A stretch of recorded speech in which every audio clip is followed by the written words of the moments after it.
Hello and welcome to Inside Exercise. I'm Emeritus Professor Glenn McConnell. I just had a really great chat with Professor Stuart Phillips from McMaster University in Canada. He is an absolute expert on protein and muscle. So to give you an idea, he's had several hundred peer-reviewed journal articles, and also his H index is 115. So what this means is that he's had 115 journal articles that have been cited in other journal articles 115 times or more. This is really remarkable and easily within the top 1% of all scientists. So we talked a lot about how to increase your muscle mass and maintain your muscle mass. And we talked about how this is especially important with aging. So we talked about different types of exercise in terms of muscle mass, different ways of training to increase your muscle mass and maintain your muscle mass. And we also talked a lot about the optimum dietary practices to increase your muscle mass. So here, interestingly, Stuart said his opinion has changed over the years based on his research. So initially, he was very much of the opinion that you needed to get your protein, at least in part, from meat. But now he is finding with his research that as long as you have a healthy, well-balanced diet, you can get enough protein from plants and plant-based diets to increase your muscle mass and maintain your muscle mass. So that was very interesting. Now, the one caveat there was with aging, you need to be a little bit more careful with what you eat to make sure you're getting enough protein. Now, the other thing he mentioned was the timing of your protein intake is not that important. So he's shown that, for example, exercise increases protein synthesis for around 48 hours. So it makes very little difference, that window of when you eat your protein. He also said that most people do not need any sort of protein supplementation. So if you have a normal, healthy, mixed diet, then there is no need to supplement with protein. So a very interesting chat. I think, like myself, you'll get a lot out of this one. So stick around. Hi, Stuart. How are you? Thanks for coming on. I'm doing well, Glenn. Thanks for having me on. Appreciate it. Yeah, I mean, you're a massive following. It's something I can only dream of, to get a following like yours on Twitter for Inside Exercise. Forget me. It's got its downsides as well, believe me. It means a lot of critics out there. Yeah, but also you've managed to have, I never heard of this till Marty Gabala said it, this Kardashian index, where people have like a lot of followers but not many papers, but you've actually got both. So yeah. It's John Hawley actually teases me a little bit about the Kardashian index, and I said I'm not even close to where it becomes problematic. So I said if I do, I said then I'm getting out of science, and I should be on a talk show somewhere. Oh yeah, because it's what is it? The number of papers divided, no, the number of citations divided by the number of Twitter followers. And you followers, yeah. I still think you've got way more papers than me, but you've got way more followers than you. I'm still very happy with the range. Absolutely. I still think I'm a scientist as opposed to social media celebrity. Exactly, and highly cited papers as well. So, okay, so what I like to do sometimes at the start is to say, how did you get into exercise research? Because a lot of people, like I was originally like a runner, so I had the interest, and then I became a researcher. Other people were scientists, and then they became interested in exercise. How did you get to doing what you're doing? Yeah, thanks. It's interesting to hang around in this field and to talk to people, a lot of whom were very, very good athletes to start out with. So, and I would love to be able to say I have a story like that, but I was a very mediocre athlete. Okay. But my sports, I was a team sport guy growing up. I played rugby, was my main sport. And obviously, like living in Canada, ice hockey and everything else that went along with it. But playing rugby, I broke my leg at a pivotal moment in my academic career, basically my last year of university, and I was convinced up until that time I was going to medical school. And as a result of breaking my leg, I couldn't play rugby, and so I took on a thesis project. And it was one of those, and I know it doesn't happen for everybody, and it wasn't really a true epiphany, but it really was an experience where I got in the lab and I was doing molecular biology of peroxisomes. It was totally different. And but I really loved being in the lab, and I loved school. I loved reading and discovering, and I never really got tired of learning. And so when it came time to make a decision, I said, I'm going to do a master's. And I did a master's, and I did it with Mark Tarnopolsky, who, you know, a lot of you know, he's a legend. And he really influenced how I thought about things. And I did it in athletes as well. So I got to combine my love of exercise and athletics with nutrition and then biochemistry. And it just kind of, you know, spiraled out of control from there. And then I don't think it was until the time when I actually got the job here at McMaster, the same day that my colleague, Dr. Marty Gabala, got hired, actually, we got hired on the same day, that I was like I literally was like, holy, like, I guess here I am. So I'm going to be a professor. But all along, and people, I said this to people, and they say, oh, you're joking. And I said, I had doubts about what I was going to do. Like, I knew I liked science and I liked research, but I was like, I don't know if this is really gonna. And then all of a sudden, and then this, you know, this year is 26 years at McMaster, so it's been a good run. Yeah, you've stayed there the whole time. I've noticed that with a few of the Canadian people, they tend to stay at the same place, well, Marty Gabala. No, actually, of course, of course. I was just thinking when I ended up doing my master's with David Costello at Ball State. I was thinking Mick Master, Glenn McConnell, Mick Master. I should have done it. Which is a. Well, we had you here for a little bit, didn't we? You've spent some time here. No, funnily enough, I've got around the place, but I've never actually been. I've driven through Ontario, Ontario State, but I've never actually gone to any of those universities. I haven't even like dropped in there. Because when I did that, it was before I was like an academic. So anyway, well, we both played rugby. I was like a fullback. What were you?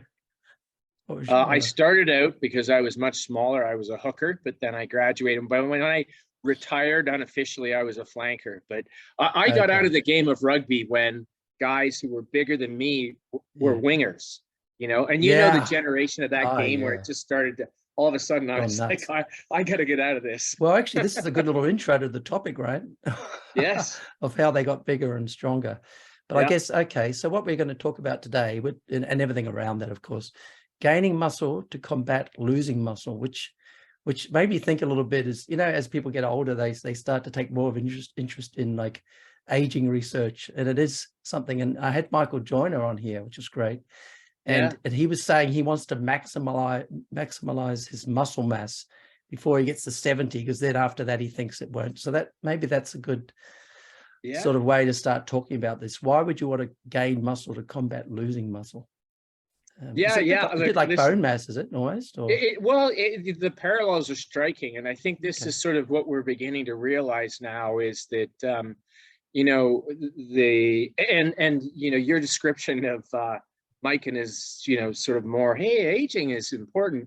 I think you can characterize the first sort of half to 2/3 of my career here as really focusing on young, healthy individuals and trying to maximize muscle mass from that end. And then as I got a little older, but also, you know, I'm the director of what's called the Physical Activity Center of Excellence here. And we've got 500 community members, the average age of which is about 72, coming into exercise. And so I started talking to these people and saying, you know, what is it that kind of keeps you going? Why do you come here? What's, you know, and then more of the tissue that we study, which is muscle, it just became apparent that there was as much to learn about gaining muscle to essentially buffer yourself against the decline as you age.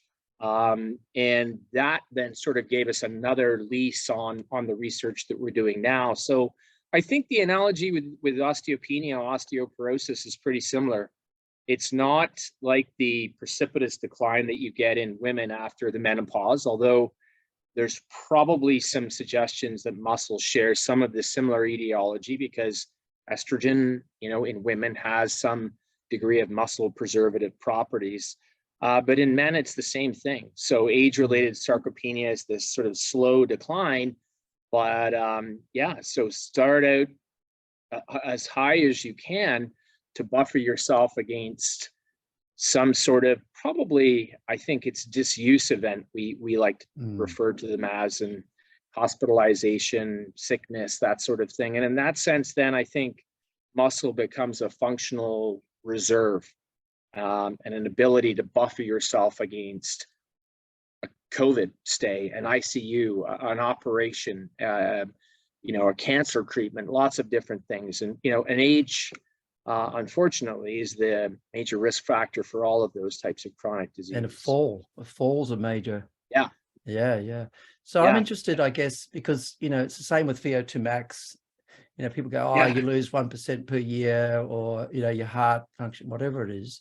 But as you touched on then, how much of that can you stop by continuing to exercise?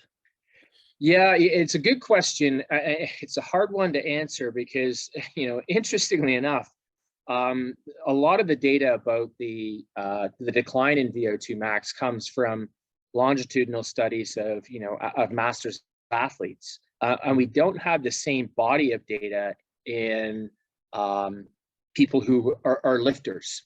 For the most part, and this is an interesting sort of phenomenon that I've noticed, is that if you lifted big heavy weights early in life, if you didn't stop doing it at some point, you're actually in a bit of a bad way later in life. So, that's been part of the push that I've sort of said, there's a time in your life to lift heavy. And don't get me wrong, when I was a young man, that's all I wanted to do. But at some point you got to back off on that, because it's not a long-term solution, and something that you can do day in and day out. But we don't have the same type of data so if you lift weights, you can slow it to this degree or whatever. The assumption is, based on observational cross-sectional studies, people who are stronger tend to live longer. They don't get as much cancer. They don't get as much heart disease. They don't get as much type 2 diabetes. Interestingly enough, everything that we're seeing now is that it's actually additive to cardiovascular fitness. So fitness reduce your risk like this, and then strength and muscle is another sort of knock. So the two together really, and that's the guidelines, right? So exactly. I think I saw you send a tweet, or someone sent a tweet the other day, that people they kind of think more about the cardiovascular, the aerobic, the need to keep doing aerobic type exercise, and don't necessarily think about, or I noticed on Twitter, because I didn't used to use Twitter as much, and now I do, with Inside Exercise.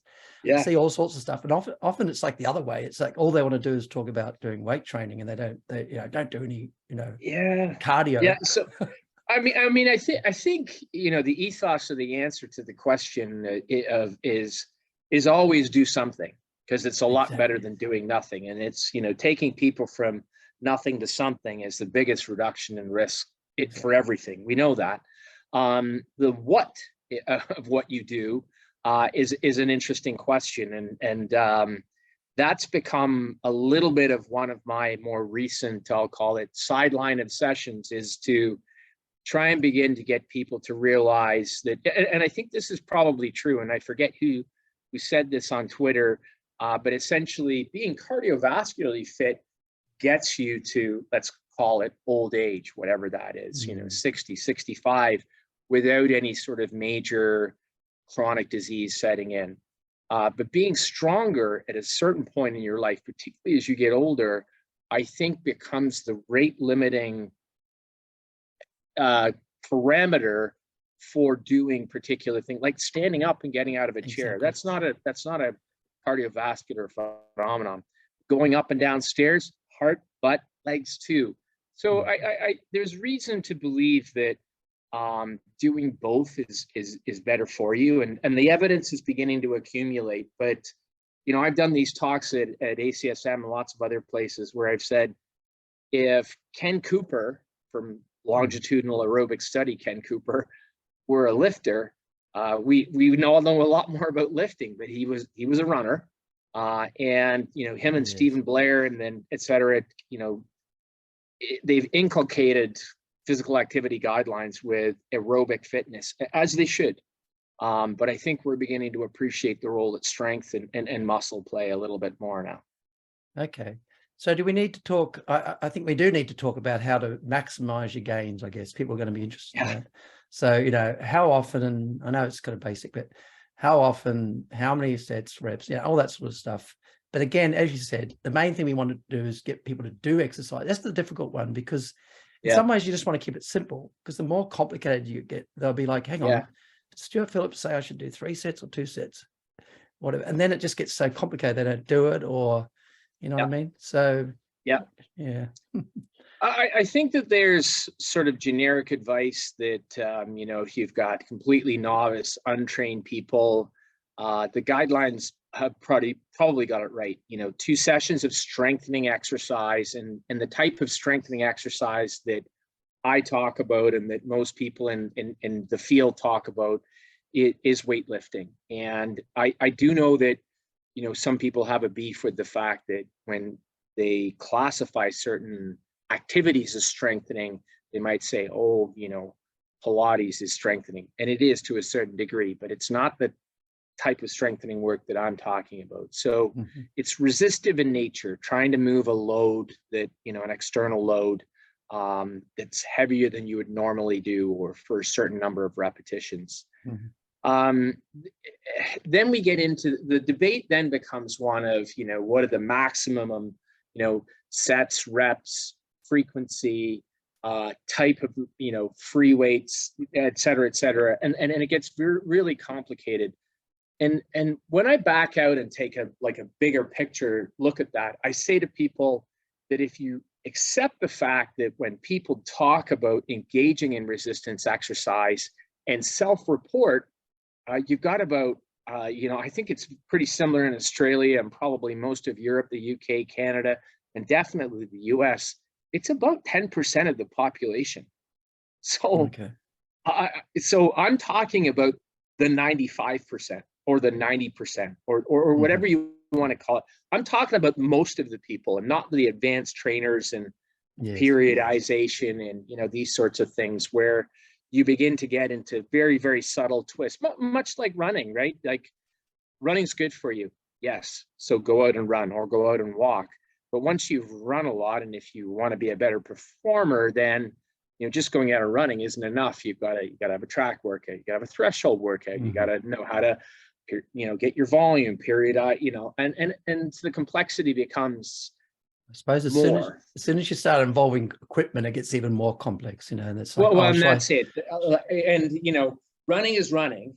You know, you put your shoes on. But when you're talking about, it's interesting. I'll invoke John Hawley here. One time, we're both exercising, and he's riding on a stationary bike, watching the U.S. men's Olympic marathon trials, and I'm flitting around the gym, lifting, pushing, you know, doing all this. And he says to me, he goes, I don't know how you do that. He goes, I get bored. And I'm like, you sat on a stationary bike and watched a marathon trial.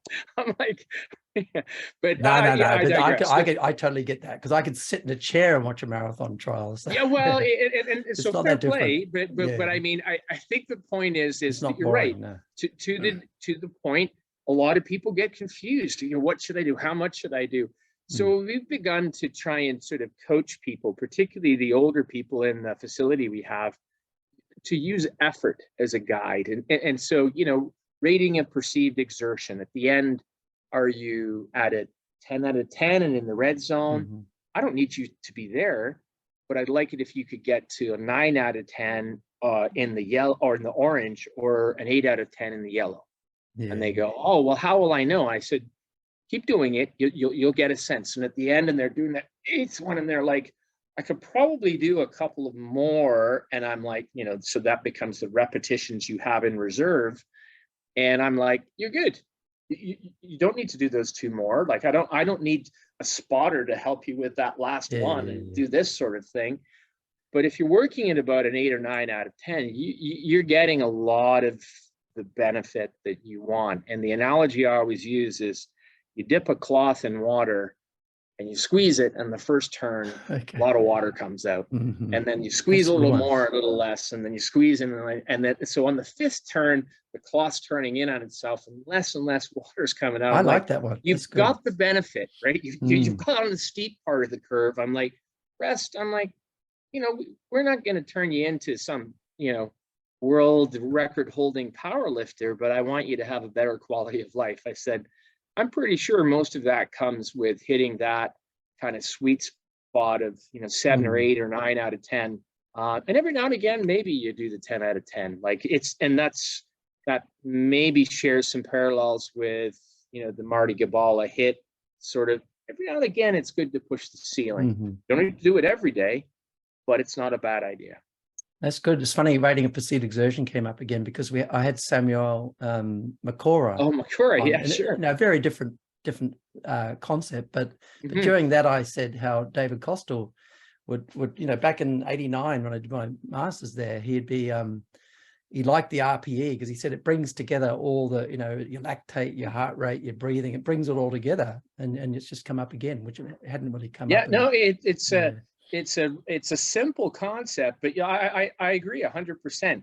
It's this talking to this topic, everything at some point, failure or, momentary muscular failure, fatigue, whatever you want to, it means that, if I go there, then, I'm definitely done. And I don't need you to go there, but come close. And effort and perceived exertion is a wonderful way of gauging. You'd probably find the research would show that as well, that if you did, you'd get most of your gains probably at an RPE of 7 out of 10 anyway, and then a bit more at 8 and a bit more at 9. Yeah, I would think so. Again, that's for the 80% who are doing no weightlifting at all, and the novices and everything. You get more experienced. I get it. Like I'm never going to suggest, everybody train that way and use it all the time, but it's a very useful guide. And I think it simplifies a lot of the, people say free weight, heavy or free weight, machine weight. And I'm like, actually doesn't matter. Like your muscle doesn't know the difference. It's not like, unless you're doing something very specific. And then of course, if you want to get good at, to use the National Football League, the NFL combine test as an example, then you train for the combine. You don't practice lifts that aren't done in the combine. You just do 225 pounds on a bench press for repetitions. A good score on that used to be like 10. Now guys are doing 50. So it's not a test of strength anymore. It's a test that's endurance, for goodness sake. So that's true. Well, actually, just because you've touched on that, there's sometimes a bit of confusion about muscular endurance versus endurance. And do you want to just explain that a little bit, and even, strength versus, because even the definition of strength, people don't quite get it. Do you want to just say strength versus endurance, muscular endurance? Yeah. Well, I mean, the old world, not old, and I think that it was that there was a strength endurance continuum, and at one end of it, it was the heaviest weight that you could lift one time, let's say, or you couldn't even, you tried as hard as but you couldn't lift it. So it's that will be isometric. Like you're trying to produce force, but your muscle's not getting shorter. You can't push the bar off your chest or over your head or whatever it is. And then at the other end is something so light that you can do it seemingly forever, quote unquote. And so, somewhere in there, the closer to the things you can do forever, that's endurance-like activity, and you get more mitochondria, more capillaries. You tend to get your cardiovascular system into play. And at the other end, it requires, neuromuscular coordination. You got to activate all your muscle fibers, and at some point, you're generating high forces that would never be part of the endurance end, because those are very light forces turning crank on a bike, for example. But some people are very good at doing that and doing it at a very high level and bringing it up to, ridiculous levels of oxygen uptake. And other people tend to be very good at generating high forces and lifting heavy things. I tend to think that natural selection would favor the people that were fitter. But there are some people, and we know this, we've done enough training studies and just natural phenomenons of nature, people who lift weights and they get strong, and they get strong fast. And, some of them, not all of them, they get big. They just grow muscle, and it's almost like you can watch them get bigger. Thank mom, thank dad, and the environment and everything else. And, you're a weightlifter, you're a runner. Exactly. That's the way it goes. Actually, the muscle endurance, I just remembered, I just pictured seeing a video years and years and years ago. So Sebastian Coe, as I think you would know, was, 1500 meter, 800, 1500 meter. Absolutely. Gold medalist and the Olympics world record holder. Yep. I saw a video of him back then. I was like, what is he doing? Because I just thought the gym was where you do, 8 to 12 reps. He was doing leg press. He was doing 40 or 50 or maybe even 100 leg presses. So just, naturally it's not trying to get explosive speed, a force, but just endurance at a weight, that's harder than he would normally do, sort of thing. Yeah. Yeah. And it's interesting. I think probably when you and I were in school and we were like, I was told, when we were getting training for rugby, it was all about fitness, and it was, you had to move around and be ready to go for 80 minutes at a stretch. And there was a little bit of, physical contact, obviously.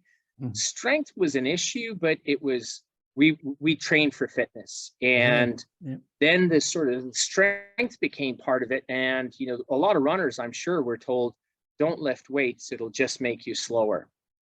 And the interesting part is that, there's a watershed paper, I remember, in the Journal of Applied Physiology around, even 5,000 meter runners who did some weightlifting got biomechanically more efficient. And so their oxygen costs of running at a certain pace dropped a little bit, but, Andy Jones has given the example enough times, a little bit multiplied by a long distance means a lot.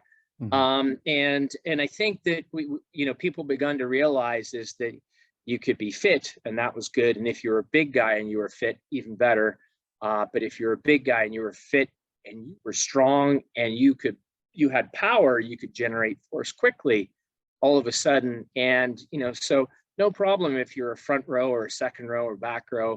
It was when those guys started showing up in the centers and then on the wing. And I was like, holy cow, these, Jonah Lomu will be the prototypical my favorite big man winger who was strong, ran fast, and just, I just got to shiver up my spine because I'm actually a New Zealander. So Jonah Lomu played rugby for New Zealand, as you know. Yeah. Holy mackerel. I still have a DVD. I actually don't have a DVD player anymore, but I've got a DVD of Jonah Lomu my mum gave me.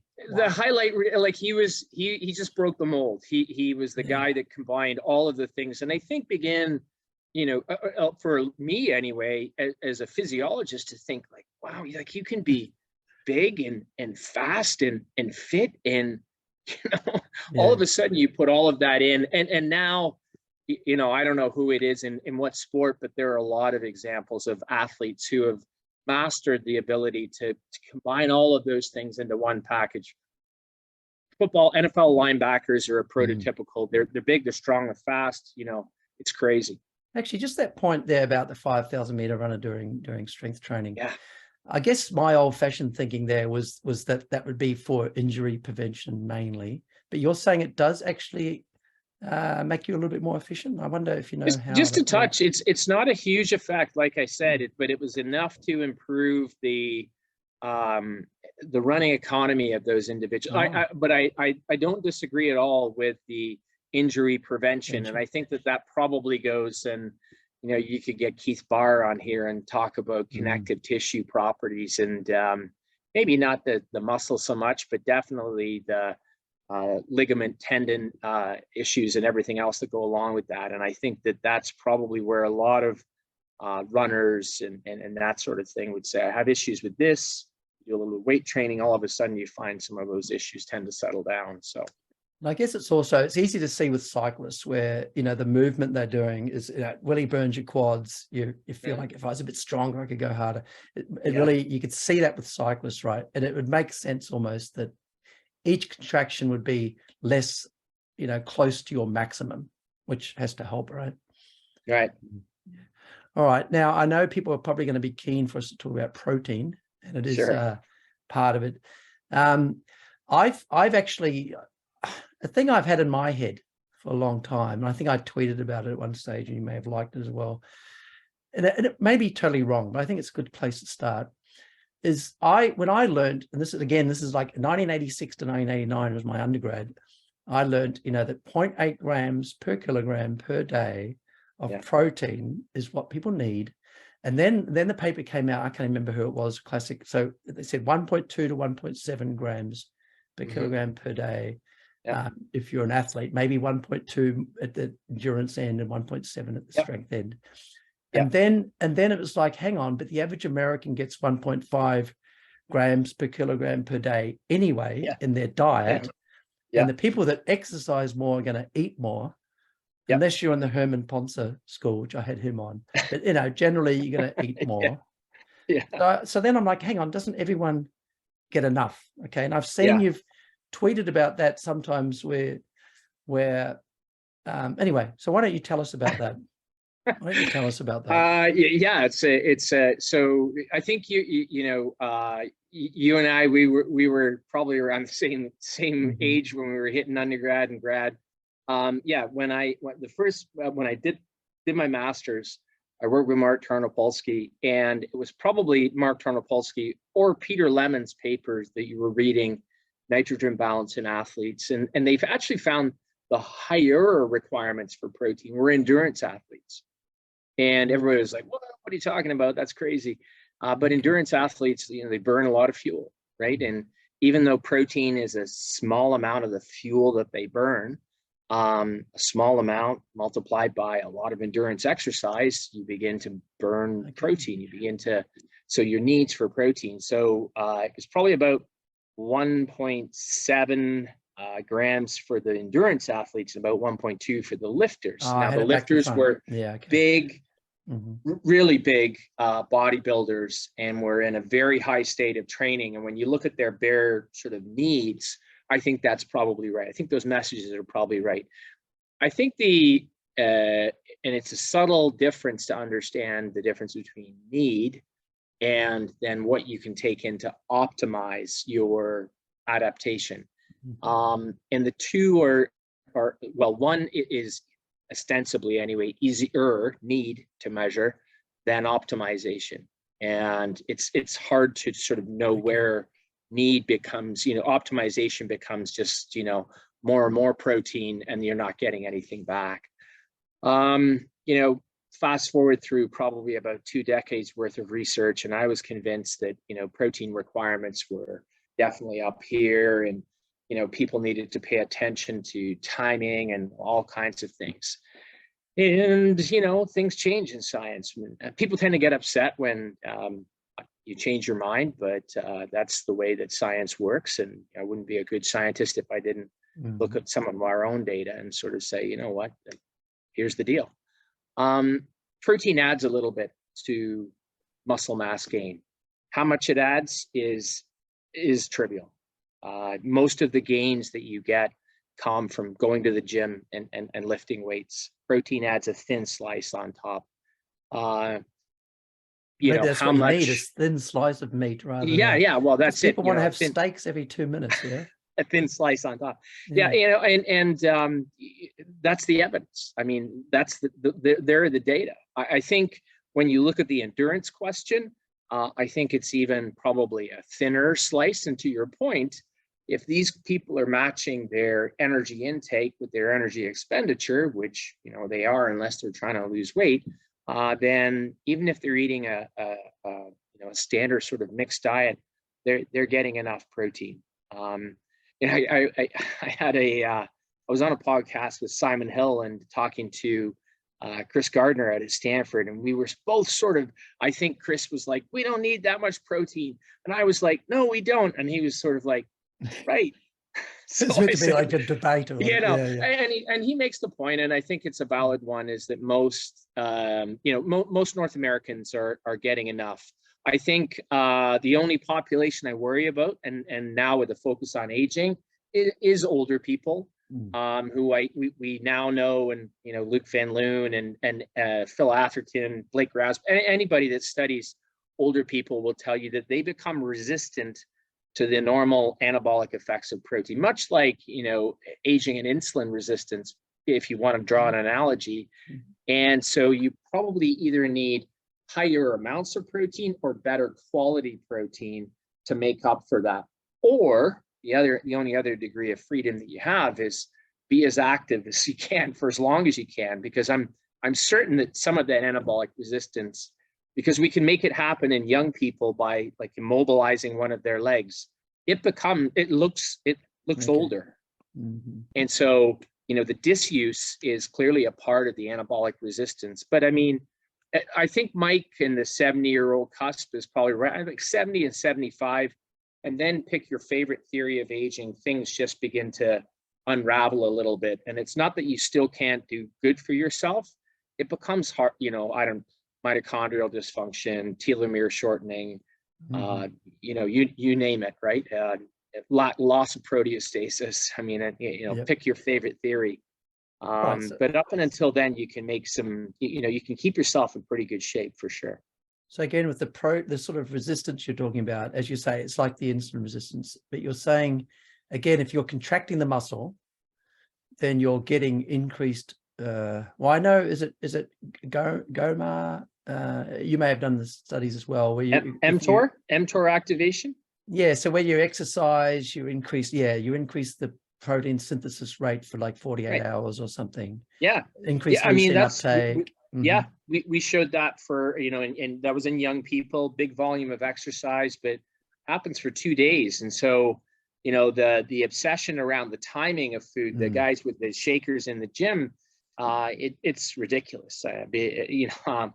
I should look this up because I quote it so many times, but there's a group that wrote, we used to talk, remember the window? The window.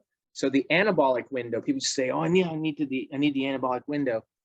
And they talk about the anabolic garage door, like it's open, it's huge, and it's open for a long time. Just relax, have a walk home, have a meal, and everything. So exactly. And then people go, supplements. What about supplements? I said supplements are convenient, and that's sort of where and they are pure forms of protein. So if you don't want to worry about the carbs and the fat and but then all the other nutrients that exist in food, supplements are okay. But are they necessary? Not at all.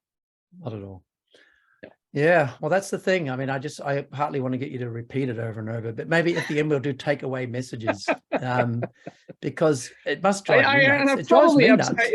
A long time I had a lot of supplement people going, yeah, that's Stu Phillips. He's great. And then now I'm like, supplements aren't necessary. They're like, I hate that Stu Phillips guy, and then everybody else is like, but you said I said, science, this is the science. This is what it is. And I know a lot of, look, not everybody agrees. Like, I don't want to pretend like I'm it and nobody else opposes me. There's other people who disagree. They're certain that it's 2.2 grams or 1 gram per pound. And, even your data. And I said, well, even my data. And I said, we've done 2 meta-analyses now, and we still see nothing, so or a very thin. It's very similar when I have people talking about carbohydrate metabolism.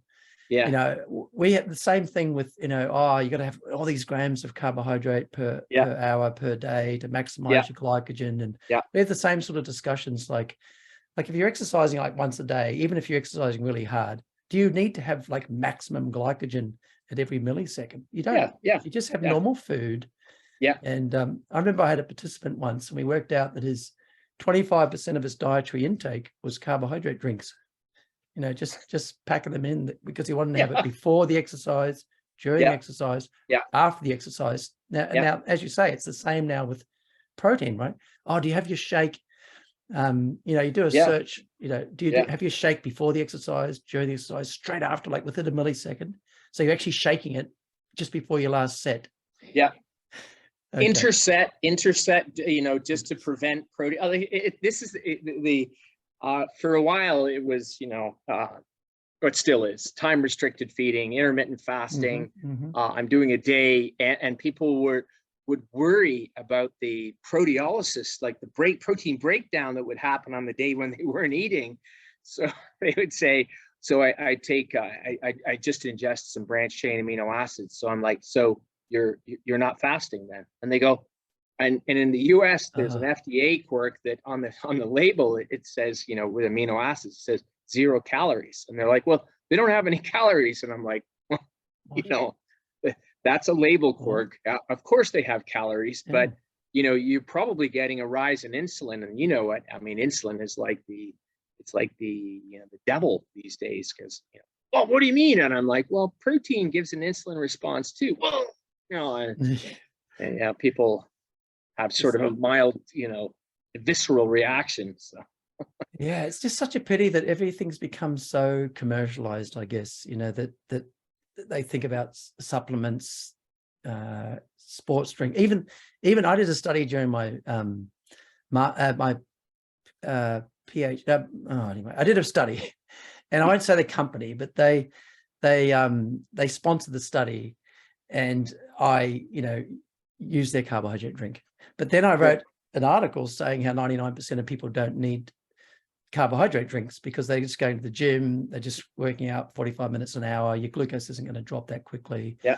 And if you do need it, just make it yourself. Just get sugar and water and maybe a bit of cordial, a bit of salt.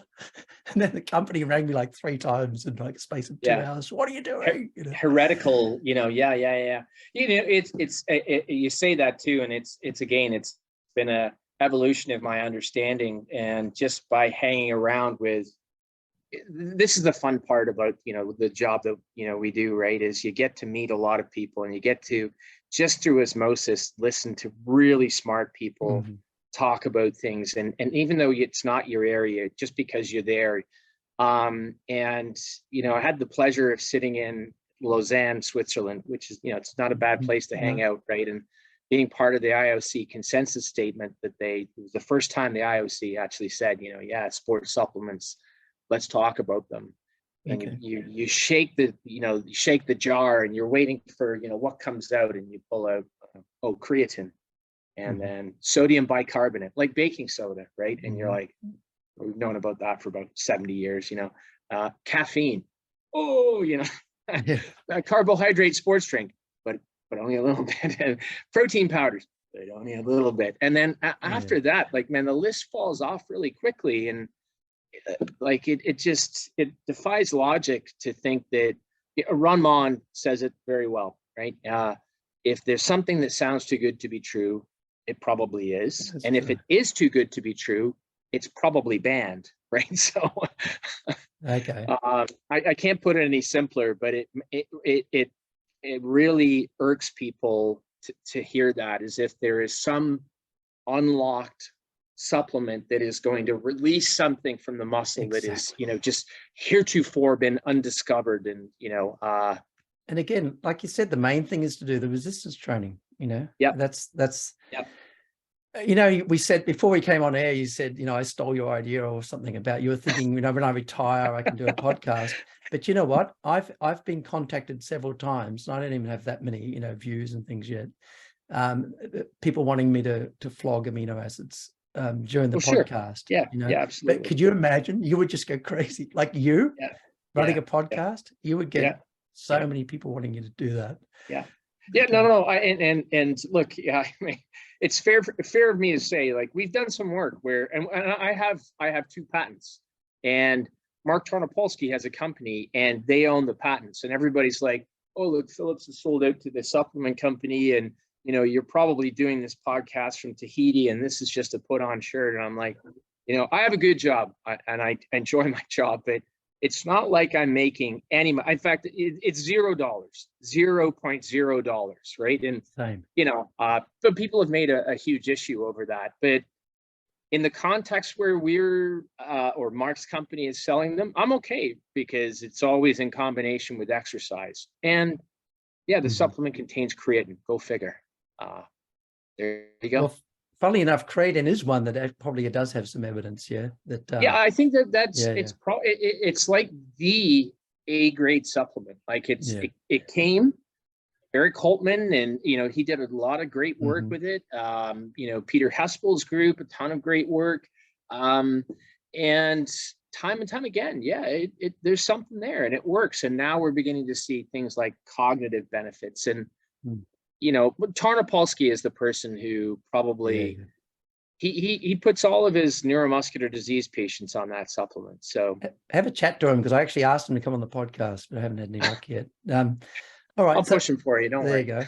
So you mentioned protein quality. So with aging, and the natural question then becomes, so another big one is, do you need to be getting your protein from animal sources or is plant-based diet okay, etc.? Can we just talk about that one a little bit? Yeah, so this is another one that my opinion has shifted over the years. You asked me this 20 years ago, and I would have given you the standard line. Animal source proteins are higher quality. They've got more essential amino acids. Their digestibility is better. They're better for you. They're better for muscle growth and everything else like that. 15 years ago, I'm like, yeah, pretty holding true to that one. 10 years ago, I'm like, I don't know. I think there might be, and we began to get evidence that maybe it wasn't the case. You do a few systematic reviews, no difference between animal and plant protein in terms of muscle mass gain. We collaborated with a group in Brazil. We compared complete vegan vegetarians using soy protein. Oh, okay. So the best plant protein out there, no difference versus omnivores. Now in 2022, it's a situation where 23 now, it's a situation where the amount of products plant-based that are available and processed plant-based foods, I'll agree with that, that are, the quality issue is a non-issue. Mm-hmm. And there are more now plant protein concentrates or isolates. So the digestibility issue is completely removed, that actually, in our hands, they're on par with animal-based proteins with respect to stimulating muscle protein synthesis, promoting muscle growth. There's really much less difference. So I used to think that was a big deal. Mm-hmm. I think less and less it's an issue. I think you do have to be a little bit more judicious about how you pick your foods, but then lots of colleagues and friends, vegans, say it's really not that hard. And I have to take their word for it, because it's not how I plan my diet. I'm omnivorous. So I worry less about the quality of the protein that I eat. But I think if you're vegan now, it's much easier to be a vegan, even if you're an older person, and still be in pretty good shape. Add exercise to that. And look, it's hard to argue with the observational data of people who subsist on purely vegan vegetarian diets, Seventh-day Adventists, and a lot of other lifestyle factors, people living in blue zones. And yes, I get it, a lot of other genetic factors.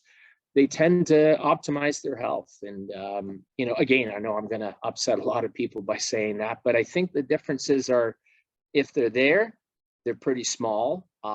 If they are bigger than people claim, then it's probably not to do with the quality of the protein, at least in my opinion, but more to do with a lot of animal source protein that we eat comes along with a lot of other nutrients, calcium, iron, B12, zinc, that we don't get, or vegans maybe struggle to get. And so that may be, if there's any advantage, that's the biggest one, I think.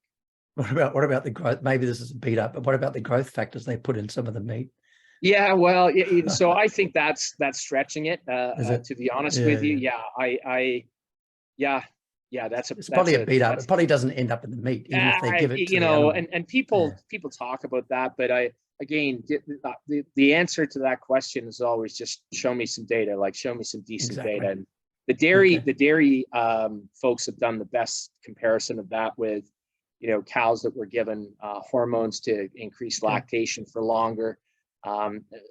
There's no growth factor that ends up in the milk, but that's the point. Yeah. Okay. The RBST, anti-RBST bovine somatotropin lobby in the United States has really beaten that down, and you're really looking at about, last I guess, I think it was about less than 10% of dairies in the US, and in Canada you can't use it. I don't think you can use it in Australia or New Zealand either. So cool. All right. So just to tease that out a little bit there. So you were talking about the isolates and things you can get, the soy isolates and things. Yeah. So do you think, just to take the next step, I guess, it's just having normal food, just food, and doing weight training, do you feel like you would get the same adaptation, same strength, same increase in muscle mass if you're like a vegan, but again, because I would have thought if they're eating beans and legumes and whatever, you'd get enough protein, or is that not the case? Do you think you do need to be a bit careful here? I think it sort of comes down to, you know, most vegans that I know, and it's not like, it's like being an omnivore as well. Like, you can be a good omnivore and eat very healthy omnivorously, or you can be like, just like you can be have a terrible diet and be an omnivore, right? Like most people do. You know, Western diets, whatever you want to call it, but the Western eating pattern, or, you know, food cafeteria pattern, it's rife, it's everywhere. If there's an enemy in any of this, it's not, I don't think it's with animal source protein versus plant source protein. It's the processed food that's in the middle. It tastes great. It's hyper palatable. It's got, you know, a mouthfeel and a salt and a fat, and you're like, oh, well, I mean, the expression Moorish is widely known in the food industry. This is what you want to layer into a cookie, a bar, you know, you name it. And there are thousands of new processed food products every year.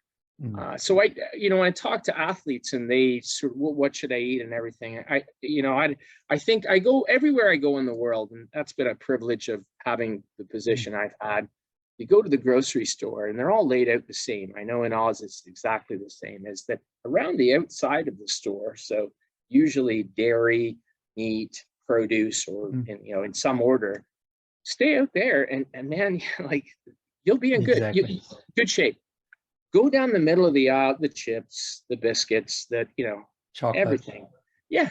Don't forget chocolate. I'm a bad man about chocolate. Well, if there's a kryptonite in my world, Glenn, it's chocolate. So let's be clear. We can all shake hands on that one. But, you know, I don't think anybody is losing something by being vegan, and especially like, the trade-off, if it's the trade-off for the health benefits are associated with more fiber and everything else that's associated with being vegan, we'll leave the environmental and everything issue aside, as opposed to, oh, you're giving up, you know, some amount of muscle mass. If you're lifting weights, that argument carries no weight at all. Wow. It's like if you're lifting weights, you're getting 95% of the benefit. And to say that there's something you're not getting because you're not eating animal source protein, I think that's a complete, you know, there's no evidence to show that.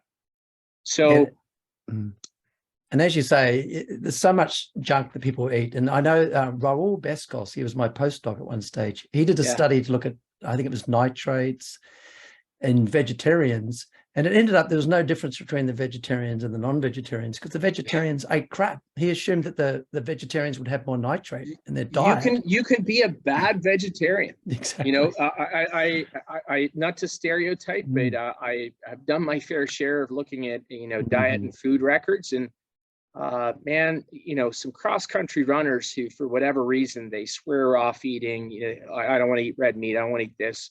So they would have, you know, like a, you know, peanut butter sandwich with a Diet Coke. And I'm like, they're like, I'm vegan. And I'm like, you are. That's still less calories than you need. Peanut butter is not a good source of protein. And the white Wonder Bread that you're eating, and the Diet Coke, like, you know, I mean, you actually do yourself some benefit if you ate a full sugar Coke, probably because you need the energy. And then they wonder why they get a stress fracture or they're anemic, you know, and you know, so you can be a crappy vegan just like you can be a crappy omnivore, and not to be virtuous about the choice.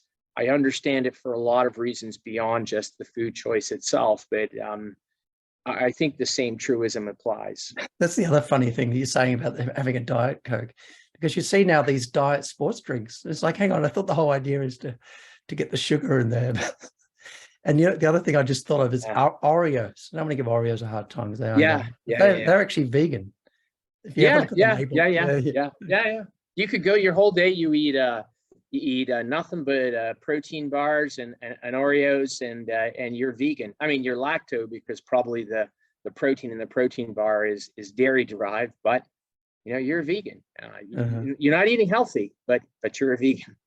All right. So if we just talk about some of the ways you've studied these things. So naturally, what we've been talking about is the endpoint, which is great, because sometimes people want to do a study and they look at, for example, muscle protein synthesis. You could be looking at this, and it's up or down, but you're not actually looking at the endpoint of whether there's any difference in strength or size, like a month later or whatever. So we've actually been talking about the endpoint. But then why don't you just talk a bit about the methods you use, and do the endpoints and the methods match up? So, your muscle protein synthesis, if it's up in the first few hours after exercise, does it always then translate to if you kept doing that, whatever it is, supplement or different way of doing, a different amount of weight training, does it usually end up matching with the endpoint as well? Yeah, so the way I explain this is that looking at muscle protein synthesis in terms of you feed a protein, you get a synthetic response, is much like looking at the glycemic response to a type of carbohydrate. It's an index of the availability, in the case of the glycemic index of the sugar, the glucose. We get a phenotypic response in that we get muscle protein synthesis. So that would be, say, muscle glycogen storage. I think the parallels are pretty easy to grasp. The question of what that does then to performance is, there's a lot of steps in between, but it gives you an idea of what's going on. We spent years measuring muscle protein synthetic responses, and my sort of, again, programmed understanding was that became muscle accrual. Muscle accrual will be greater. Lo and behold, you get better and better methods. We now use deuterated water. We study people over weeks. And the measures don't quite play out quite as much, but they're not bad. But then when you do the training study and you leave people and you bring them in to train, but you're not watching what they eat too much, and they're doing all of their regular things, sleep, stress, blah, blah, blah, blah, blah, blah, blah. And things tend to come out in the wash. Like the protein synthetic response definitely exaggerates, if you like, the potential for the muscle to beget muscle growth. The medium-term deuterated water response, I'm a little bit more confident, but the training study is the only way to do it. And in that sense, then there's not a great correlation between the acute protein synthetic response and the long-term outcome. So it hurts me to say that. We studied it for years. I think, I still like the mechanistic stuff. I still think that we're now sort of going through another round of MPS studies mostly with plant-based proteins. But the plant-based proteins are putting themselves up against, animal-based proteins. So if whey is the ostensible gold standard, highest quality, easily digested, what's a pea protein going to do? What's a rice protein going to do? Okay. And there are some that are not as good. What does that mean from that standpoint for the longer term outcome? That's really a question that remains to be answered. The only people for whom, again, I would sort of say that there's some relevance to are older people. And that's, again, related to this issue of anabolic resistance. But again, if you get an older person, and I'll quote Mike Joyner on this, since you've had him on the show, good friend, really, really great guy. And he said that exercise is the forgiver of many sins. So, if it's a sin to eat a vegan vegetarian diet, then just exercise, because it makes the muscle more anabolically sensitive. It's really the thing and I've had this argument with a number of people. I quote Jack LaLanne all the time. Exercise is king, nutrition is queen. Put them together, you've got a kingdom.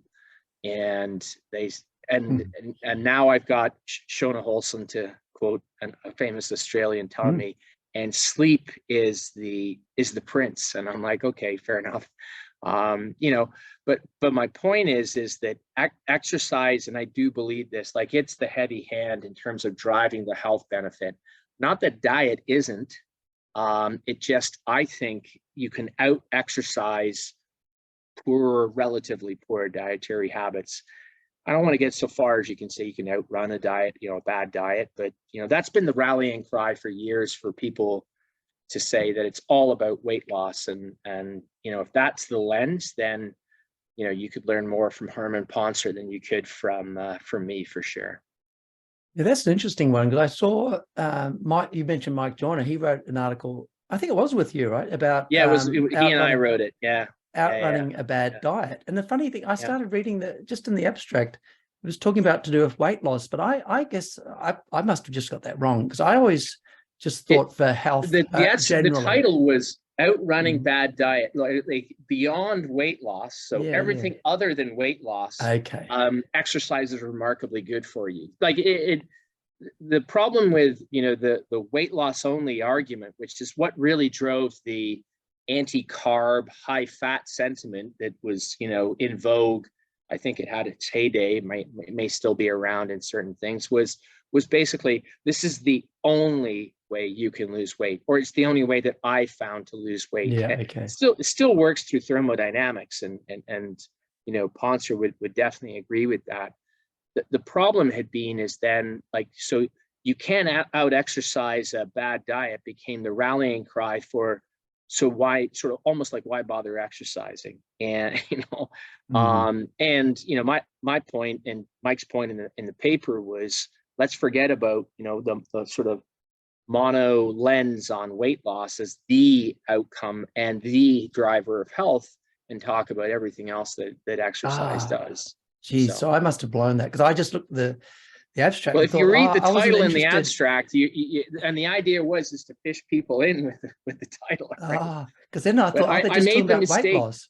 I made the mistake of reposting it on social media recently, and you know, let's just say the hatred was vitriolic. What are you talking about? And I'm like, read the paper. I can't read the paper, it's a paywall and everything. And I'm like, there's lots of ways to get the paper that aren't. That actually happened to me. Don't include, that don't go through the paywall. So I don't want to violate copyright by saying there's lots of ways to get the paper, but at least read the paper. Like, you know, I think, you know how everything today tells you how long it takes. I want to say it's a 4 or 5 minute read. Okay. And it's not complicated language, like it's actually written. I'm the same as them, because I looked at it and partly because I'm doing a podcast every week, and I did 3, and I've got 3, and I've got 2, another one in 2 days' time. Is sometimes I actually am one of these people that just like reads the bottom, you know, the last line of the abstract, which is not good. But you must find, like, and you know, Twitter is bad, Facebook's a little better, Instagram is the worst, TikTok I think is out to lunch, but for the proliferation, I call it the proliferation and then the subsequent dilution of expertise. Like, there's so many experts out there, and what people classify. I've done my research, and I'm like, you know what? If you've done a lot of reading, that's research of a sort. But it, you know, like when you're in the game and you're reading grants and you're reviewing papers and you're doing studies. So I have data from the hardworking crew of graduate students that it's not published yet, but I know, and I'm talking about that, and people go, there's no data for that. I'm like, well, actually there is, or, you know, wait, there will be. Like, I don't get out there and say stuff just cause. Anyway. There's that thing, I can't remember the name of it, but it's actually, I Googled it. It's it's the concept that the people that know less are more definitive about it. And also the one I'm thinking about is saying something throwing something out there without evidence is actually easier than saying something with evidence, because then you can back it up or something. Absolutely. Absolutely. I mean, there's all sorts of names and logical fallacies that go into this stuff, but I mean, it's so you know, all I do, and people, you know, you probably appreciate this, is that a lot of my colleagues, you know, they go, oh, like, all the time you spend on social media. I'm like, I don't spend as much time as, you know, this guy here, that, like, his life is social media. And I said, I do it because I'm trying to promote good science. That's why I'm talking to you. That's why I value and spend my podcast time listening to your podcast, right? So thank you. But yeah, no, it's true. But it's not what a lot of people want to hear. They would have to climb out of their echo chamber, and then it's an opportunity lost, and it's much easier to just consume on the surface and skip across and subscribe to only what you believe, and that's the way things go. Okay, just bringing back to something I thought of earlier, I didn't say it. So I've always thought about when you say how much amino acids, how much protein do you need in your diet, people tend to think, oh, I'm doing this weight training, I need this protein now, right? Which we've talked about the timing thing. But I also think about that you've got turnover, right? So remember, the thing also would be like, you've got to have it in this meal. But as you say, I would have thought what's happening is you do the exercise, for example, then you get the DNA, you get messenger RNA produced, you get the transfer RNA, it goes out and goes, right, I need this amino acid. Oh, it's not there. Now that amino acid that's in the blood is floating around, not from just what you've eaten the last day or two, but from breaking down, turning over the protein. You're going to be breaking it down, it's going in the blood, whatever. Is that right? And then does that sort of throw out the whole idea of this needing to have complementary proteins and having to have all the essential amino acids in every meal? You know what I mean? Boy. Big question. I'll say this, and this is one thing that I don't think people talk about near enough, is that the gradient to charge a tRNA with an amino acid. So this is the pool of tRNA, like it's like this. And then this is the free pool of amino acids. Like, it's massive. It's so there's always enough intracellular free amino acids to charge a tRNA. Oh, so you're sort of even inside the muscle cell. So I'm talking about it being floating around the blood. Yeah, it doesn't matter. I mean, Marty Gabala would, and in another life, he talked about protein metabolism and amino acids and, the perinucleotide cycle, anaporosis and everything. I occasionally, he does in our grad course, we still do it, but he'll make the point that says that, until you elevate blood amino acids, so you eat protein, that's the only time that you get an inward driving gradient for amino acids to be taken up into muscle.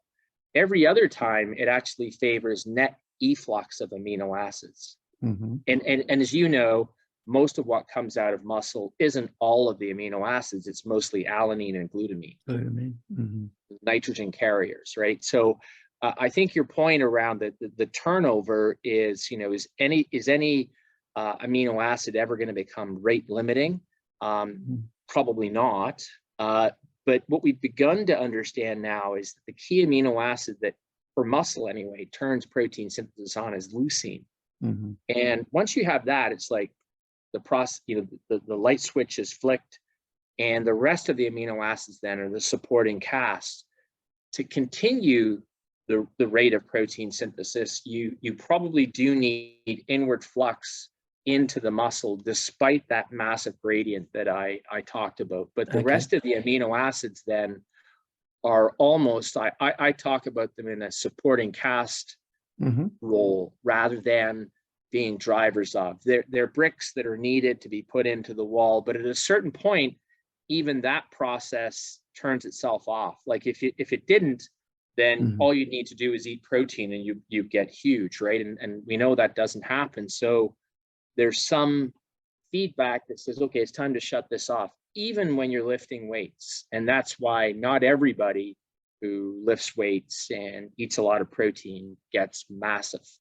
And the only way to circumvent that is, is an anabolic steroid or some sort of preparation that removes the normal biological lid, which is, and this, this chokes people to hear me say this, but it's a genetically programmed ceiling. Why would it be any different than any other biological phenomenon?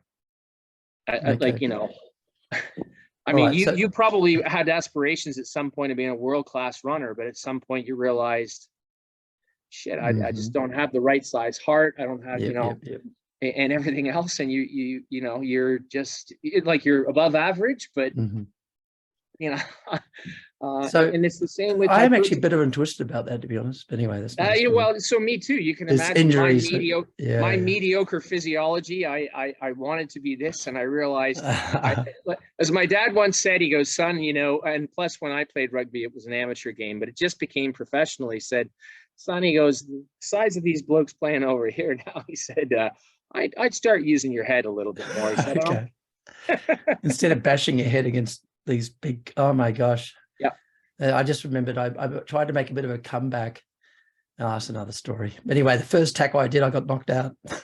Well, my sons will tell you, they were very young, but they're much older now, but they will tell you, I tried to make a comeback too. And I not only separated, but I dislocated my shoulder, and they learned a few new words that day. Was the physio on the sideline popped it back in. Well, believe it or not, this was a guy who used to play international for Fiji, and then he happened to be living in Melbourne, so he was just playing for the local team, you know. And that was my first tackle. Yes. Hey, well, now just thinking about, you know, some of the bros might jump on something you said. So should they all race out and buy leucine, and they all race out and have steroids, you know, because you sort of said that's yeah. Look, it was so, you know, most of all the things we've talked about apply with respect to protein and quality, whey, leucine, like it's tops. You can't do any better. People talked for a while about, and to use the phrase that was vogue at the time, about pimping out your food, like adding leucine to the top of it to kind of take it to the next level. And, you know, the truth is, again, the process is, I like to use the dimmer switch analogy. So, you know, you can turn it on and then you can twist it a little bit more, and then you can try and twist, but you can't make the light any brighter. So you can't turn protein synthesis on more than a certain capacity. Like, it just tops out at a certain level. David Sabatini's got a lab at MIT, really big guy in this area. Cestrin 2 is the protein that is the putative leucine binder that interacts with mTOR and relieves its inhibition, et cetera, et cetera. Once it's saturated, how can you turn the light? You can't make protein synthesis. Well, you know, it's a beautiful thing. You're talking about saturated. So remember your earlier one about squeezing out the sponge. You could say the same thing. You fill it up with water.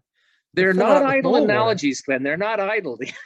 You fill it up with more water. Your point is spot on. It's spot on. Like you just can't squeeze anymore. You know, anabolic steroids, what they do is essentially they take the lid off of all the negative feedback loop that is there for a reason. And I mean, you know, reproductive tissue cancers, like prostate cancer, are driven by testosterone. So, you know, treatment of prostate cancer is to put guys on hormone or basically hormone ablation therapy and knock their testosterone down. That takes the cancerous growth driver away from the prostate. So you can see the analogy going in the opposite direction, saying, and you know, and everybody's sort of, oh, I know a guy who took this, and this is sort of what debunks everything. It's like the smoker who lives to 95, so it's okay to smoke, you know. And I'm like, not the rule, the exception. And so take anabolic steroids, you get bigger. The perils of them are very well documented. I won't talk about, you know, shrunken testicles or, you know, that sort of thing, but I'll talk about cancer and lots of other issues. And, you know, bodybuilding is a sport, an art, whatever you want to call it. I think it's well known when you get to the highest levels, the diabolical things those people do. It's insane that any of them survive, to be honest with you. All right, now I'm going to stop. I've got these Twitter questions. Let's see.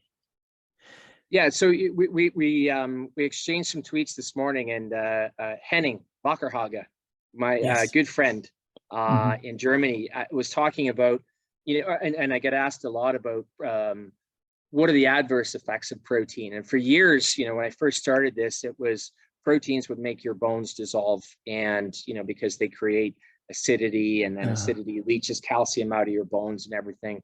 And the complete opposite is true. So as long as you've got calcium and vitamin D levels dialed in, protein is actually a bone supportive nutrient. You know, 40% of your bone mass is actually protein. It's collagen, but it's protein. And then it was like, okay, so and that's been thoroughly debunked with meta-analyses at the yin yang. And the next one is protein causes your kidneys to fail. Ourselves, other groups have looked for this evidence. So this is I want to say it's about a 50-year-old hypothesis now, a guy named Brenner, came up with it, and I stress hypothesis. Protein leads to urea production. Urea is a solute. Solutes need to be filtered. More urea, kidney sort of, it's almost like gets fatigued and tired out, and you lose the functional units of your kidney.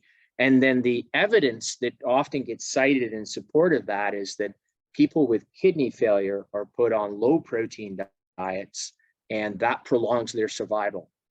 But that's a reverse corollary, right? You can't say because, the question is whether the protein caused the kidney failure in the first place. So when you look for evidence, observational or experimental, interventional, there's no data, right? And I think then people say, well, absence of evidence isn't evidence of absence. And I'm like, you're right, but here we are 50 years after the hypothesis was made and still searching for the smoking gun or whatever it is, the definitive piece of evidence that shows the causative role of protein in renal failure. In fact, these Mendelian studies, randomization studies, and I don't know enough to say, have actually shown it's the opposite if it's anything. So I digress. So let's just say I can put that one to bed. But Henning asked, and a lot of people ask these days, about protein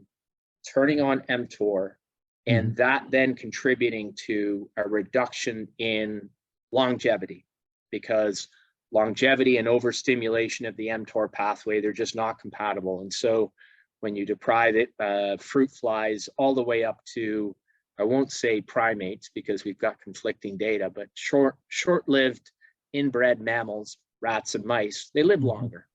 Protein restrict, you get the same types of effects. So there are a lot of people talking about almost an anti-aging effect to do with protein restriction. Okay. The problem is that in humans, when you look at the observational data that's out there, past a certain age, restriction of protein actually predicts and leads to frailty, or is associated with frailty because of the muscle mass loss issue that we talked about, the anabolic resistance.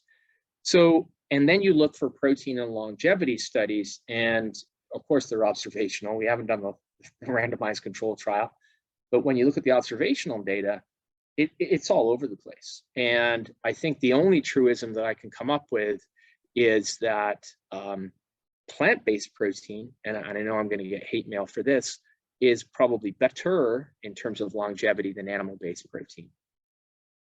So take away from that what you will. But certainly there's no human data showing that a lifetime of protein restriction, a la what is put into the rat and mouse studies, is associated with an increased longevity. And, so once again, there's some data that I'm involved with. It's another group that did the majority of the analysis, but I'm the one who put them up to it. We've been trying to get it published for so long now. I think it's fair to say it's almost impressed.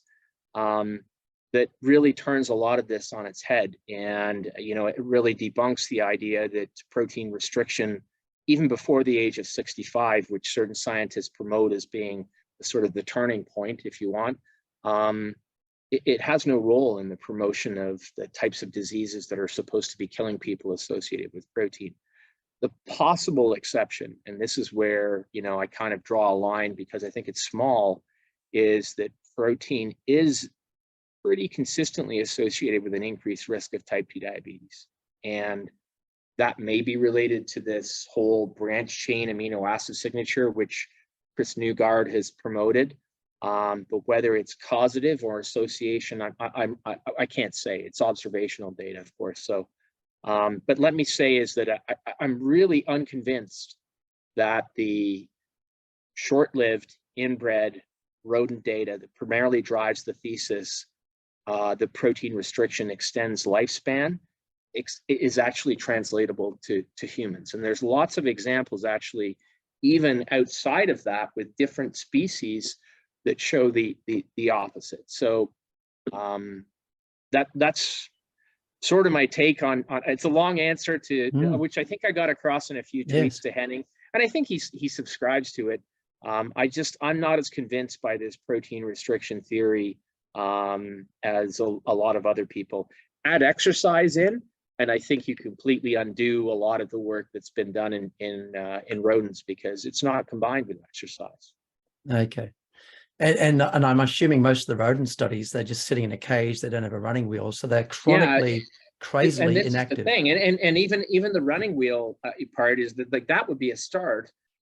What about, you know, allowing them to climb up a ladder and do it, like it's resistive in nature. Yeah. I have a good friend, colleague, we're doing some work with him right now, Troy Hornberger, who has a Mighty Mouse model where he gets these mice to climb up a treadmill and pull a big heavy sled, and these mice literally look like they are they're swole, they're big mice. And you know, so what if you had those kind of people, and then you gave them a running wheel as well? I mean, mice can run, what is it? It's like 10 kilometers a night. Yeah, it's insane. Yes, so my point was that I'm assuming the studies that are showing the protein restriction is beneficial in rats that are unphysiologically sedentary. Just in a cage. If you just had them on a running wheel, at least they could be sort of normally active, and then see if you got the same result. They could be active to the extent we think is a good idea. Whether that's normal, I think in the human population is probably abnormal. But you get my point. Absolutely, yeah. You know, one of the things I do say is that, particularly in old age, this downward sort of sarcopenic decline, if we all age like that, we probably would be okay. But it's when you hit you know, my late friend Doug Patton-Jones, a catabolic crisis, you get sick, you get cancer, you're in hospital, you're in bed, you get flu, you get COVID, you're in the, you know, something like that. That catabolic crisis, those are watershed moments for older people. So I'd like to see our protein restricted animal exposed to a couple of catabolic crises and see whether they have the functional reserve, which is their muscle, to withstand that. My bet is that they probably wouldn't be in as good a shape. Okay, so I've got another question from Twitter. Mark Preben Lindback. Why is there like a difference in longevity between like endurance athletes and former endurance athletes? So I think endurance athletes live longer than weight trained athletes. Is that correct? And why do you think? Yeah, so it's interesting. I mean, I do think that, you know, up at the top levels, I think that, you know, masters athletes who are runners, cyclists, that sort of thing, I don't doubt that they are the epitome of optimal aging successfully. So lifetime runners, lifetime cyclists, lifetime lifters, particularly if they adopt some of the more bizarre habits that are associated with powerlifting, et cetera, bodybuilding in particular. I don't think are models of health. I think, though, when you look at the population aggregated data on people who now self-report, but adhere to the guidelines endurance-wise, adhere to the guidelines strength-wise, there's an additive benefit in lowering mortality risk across a number of different health conditions. We've got a paper just got accepted. I must admit, all we're doing is reproducing other people's data in the paper, but we got it out there mainly to try and get it to be more mainstream and understood. But the athletic dichotomy is, I think, because of the specificity of the practice of a lot of associated poor habits that are basically found in lifetime power lifters. So it doesn't surprise me. Yeah. Okay. So another one from Twitter, Anastasios Macros. Sorry if I've really butchered that. Some insights into the emerging evidence showing that muscle hypertrophy is achieved through high and low resistance training, and also some insights regarding your recent study, the role of muscle capillarization on muscle hypertrophy.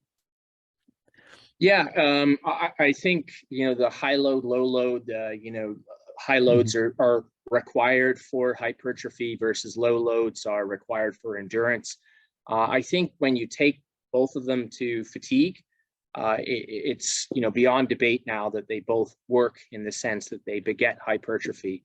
My good friend, Brad Schoenfeld, he's out there a lot more than I am on social media. He's performed several meta-analyses. It's not something you can dispute. You know, the low loads, probably to a certain rep range, you know, once you get beyond 50 reps, I doubt whether it's hypertrophy anymore, probably closer to endurance. But, you know, if you're failing at 25 reps, with a lighter load, or, you know, 4 or 5 reps with a heavier load, you're going to grow muscle exactly the same. And that's basically because close to fatigue, or if you drive people to absolute fatigue, you know, the size principle says you're going to recruit all motor units, you're going to activate all the muscle fibers, and the growth stimulus just happens because that's turning on muscle fibers.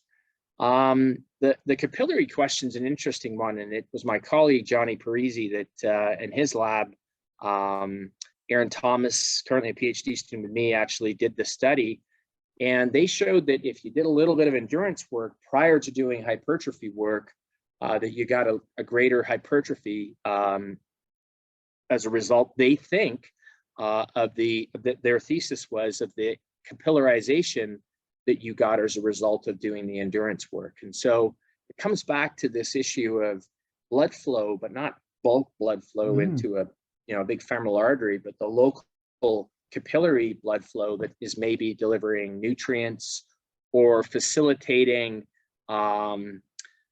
probably, I'm guessing here, autocrine or paracrine signals within the muscle itself, and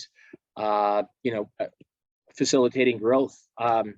I would love to be able to give you more insight on that one, but the truth is I'm guessing. So it's funny because I remember now years and years ago when I was a runner, I used to go to the gym and then I used to go for a run after. So I had it back to front. Maybe I well, it depends what your goal was, right? Like if you wanted bigger growth, exactly. You should have done it that way. But probably, as a runner, you were doing it the right way. But I think the other thing, we remember the old sort of interference, classic interference effect, like the two. And now a lot of studies have shown that probably particularly the way that you perform them, and if you perform them like athletes, in other words, you lift here and run here, or run here and lift here and have a period of recovery in between, that classic interference effect, it's not there. Like you're able to, ostensibly get the best of both worlds. True, if you lift heavy and you do a lot, you're probably not going to be the best long distance runner.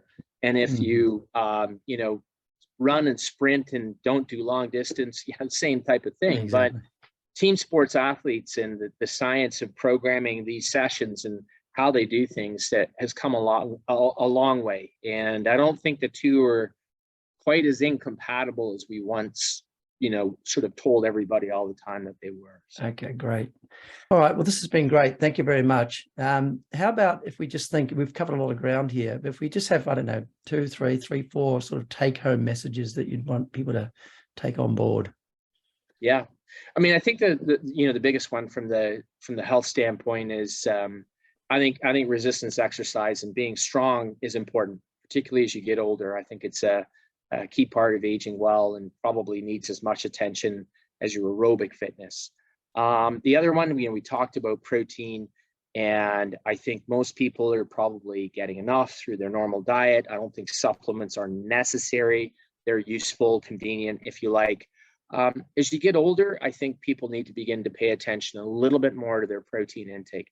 Not massive amounts, but don't just become the tea and toast and sort of sweet food carbohydrate. Think a little bit about protein. It's probably going to be more important than you realize. And at the same time, I remain to be convinced through any sort of human data that's out there that protein is in any way affecting people's longevity or lifespan. Protein restriction studies, predominantly from rodents, really don't think translate particularly well to humans, but more work to be done. I respect the science that's out there, particularly those that do it. Intriguing. I'm just not convinced we can draw a straight line comparison over to people just yet. Okay, great. And I think another sort of takeaway, I guess, that I've picked up is that you've been willing to move. You haven't just stayed with your ideas, and hopefully the bros and various other people can move as well. Eventually, it's hard. It's hard. It's been hard to, you got to choke it down, right? For years, I preached a different message, and then when I first started saying, I don't know that this is the case, people are like, what are you talking about? You're bowing to pressure. And I said, you know what? I'm bowing to the science. The data. And I'll be honest, for as much experimental stuff that we've done, Glenn, it wasn't until we began to do some of these evidence-based syntheses and I saw the data come out, and there was no difference in it, or the difference was like this tiny thin slice.